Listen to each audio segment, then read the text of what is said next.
Hi, my name is Hayley Stevens and I will be presenting a teaching episode on a specific event that has been widely published across Australia. The event is called the Grog Ban. Over one weekend I found two newspaper articles relating to this very same event. Both were written by Robin Ironside from the Courier Mail. One from the 15th of January 2010 and the other was on the 16th of January 2010. The Grog Ban is a ban of alcohol on Australia Day in any public place such as beaches and parklands. These areas have been known as wet areas in the past because drinking was permitted there. However, now it is no longer tolerated. Most who celebrate Australia Day would not have noticed a problem with behaviour during their own celebrations because we take pride in the national holiday without misbehaving. But, of course, there are always those that ruin a good time with inappropriate behaviour such as violence. Robin Ironside from the Courier Mail states, "Last year a national holiday saw violent brawls break out by flag-draped youths at Burleigh on the Gold Coast. Police dogs were used to break up a massive riot. In other incidents, 6 people at Broadbeach physically attacked police after they were given liquor infringement notices. Lifesavers at Mooloolaba were forced to call for help when a drunken brawl erupted there, and a police officer's hand was broken during a disturbance in Aspley. The Gold Coast in particular has seen most disturbances with violence against other Australians over the past 2 years. The government and police feel that the amount of alcohol consumed contributes to the trouble in recent years. Robin Ironside states that in New South Wales, police have taken the extraordinary step of writing to liquor outlets asking them to restrict sales to low alcohol products before 2 p.m.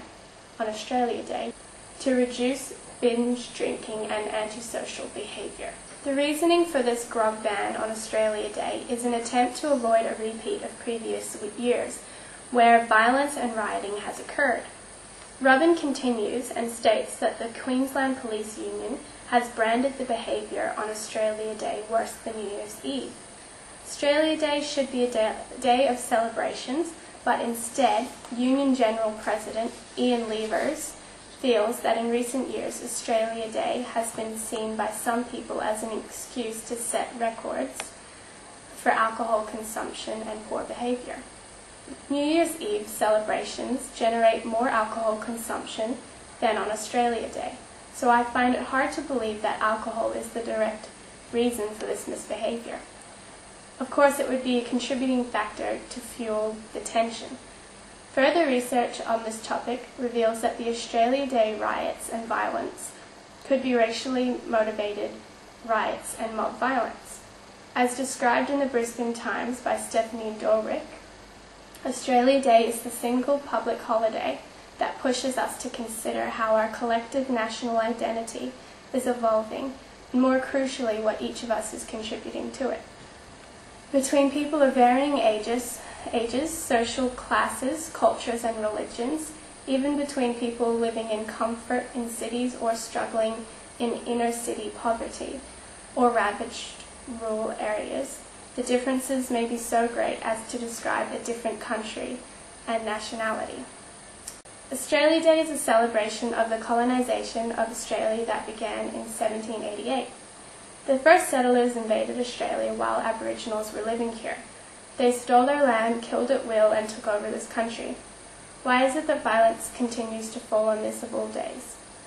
I believe the violence on January 26 marks a continued theme from when the land was first invaded all those hundreds of years ago, because it is the day where our identity is pondered and a lot of people do not like change.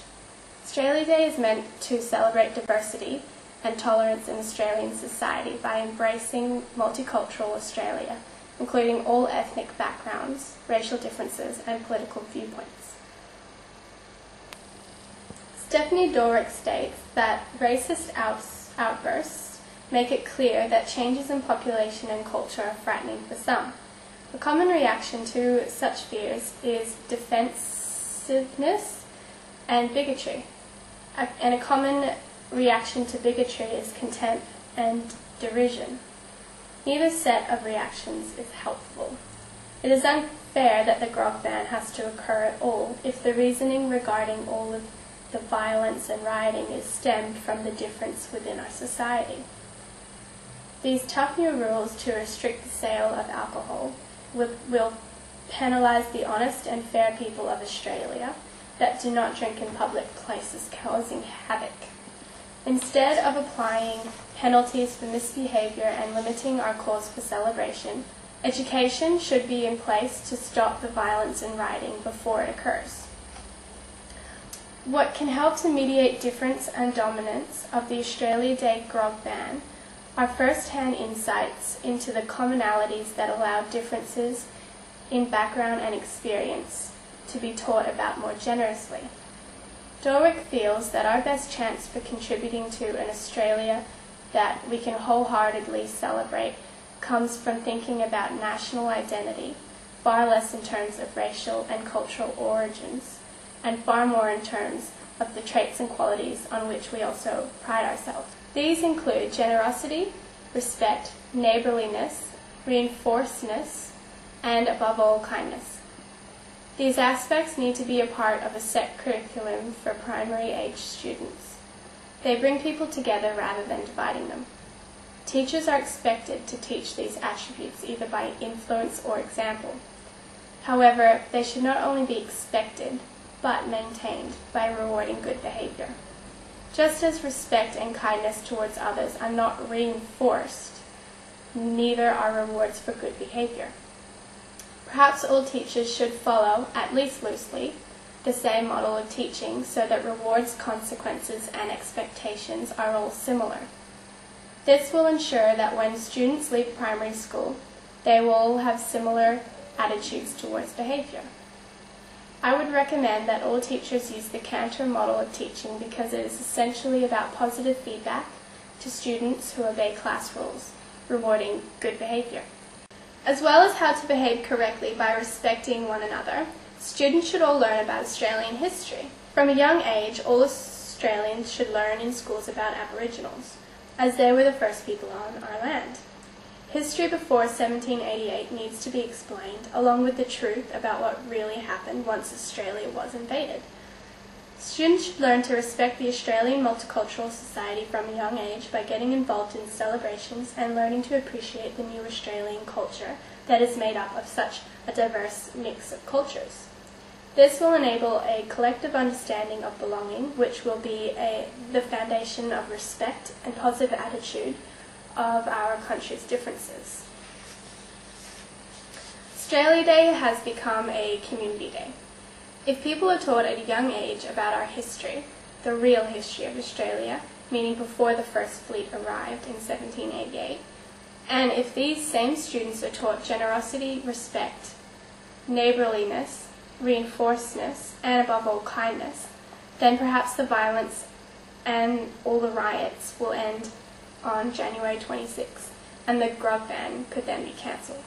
The celebration of a national day in Australia means expressing the national diversity, which has been such an important part of the Australian national character.